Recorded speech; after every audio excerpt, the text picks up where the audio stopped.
बिस्मिल्लाहिर्रहमानिर्रहीम। अस्सलामुअलैकुम।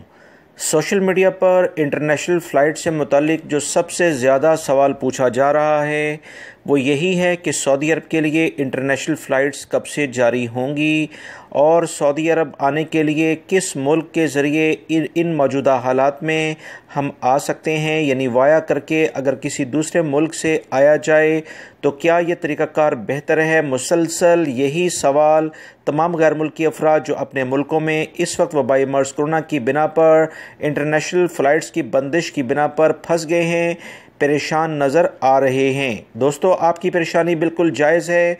मुतल्लिका इदारे जो इंटरनेशनल फ़्लाइट्स खोलने वाले हैं तमाम पहलुओं का जायज़ा लेते हैं। उनकी अपनी परेशानियां हैं क्योंकि उनके ऊपर जिस लेवल की ज़िम्मेदारी कौमों के लिहाज से है, मुल्कों के लिहाज से है, वो बहुत बड़ी ज़िम्मेदारी है। तमाम तर पहलुओं का जायज़ा लेकर ही कोई फ़ैसले किए जाते हैं। याद रखें, मैं अपने इस चैनल पर आप तमाम भाइयों को अहम मशवरे देता आया हूं क्योंकि मेरा काम है कि आप लोगों को सही सूरत-ए-हाल से आगाह किया जाए। मौजूदा हालात जो हैं ये पहले नहीं थे, अचानक हालात दोबारा से चेंज होने शुरू हुए।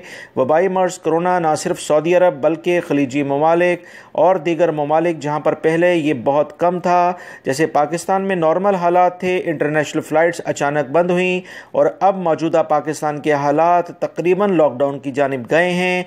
पूरे पंजाब में, कराची में, इस्लामाबाद में, KPK में लॉकडाउन कर दिया गया है। सऊदी अरब में भी वबाई मर्ज़ कोरोना के केसेस मुसलसल रोज़ाना की बुनियाद पर बढ़ रहे हैं। इसी तमाम पहलुओं को देखते हुए सऊदी हुकूमत की जानिब से मक्कातुल मुकरमा और मदीना मुनव्वरा में इफ्तार और सहरी का जो सेटअप बनाया जाता है, जिसमें लाखों अफराद सहरी और अफ्तार मक्कातुल मुकरमा यानी मस्जिदुल हराम और मस्जिद नबवी शरीफ सल्लल्लाहु अलैहि वसल्लम में करते थे, वो तमाम इस साल इजाज़त नहीं दी गई है। सऊदी हरमैन कमेटी के चेयरमैन की जानिब से बाकायदा एलामिया जारी कर दिया गया है, जिसकी तफसीलात दोस्तों मैंने अपने दूसरे चैनल पर फ़ौरन शेयर कर दी थी। एतकाफ़ इस साल इन दोनों मुक़द्दस मसाजिद में नहीं किया जाएगा। ये वो सऊदी अरब में मौजूदा हालात हैं जिसकी बुनियाद पर इंटरनेशनल फ़्लाइट्स खुलने के अभी फ़ौरी तौर पर इम्कानात नज़र नहीं आते। अगर फिर भी सऊदी अरब के इदारे तमाम पहलुओं का जायज़ा लेकर कोई एहतियाती तदाबीर के लिहाज से कोई भी फ़ैसला जारी कर सकते हैं, जिसका अभी इंतज़ार है।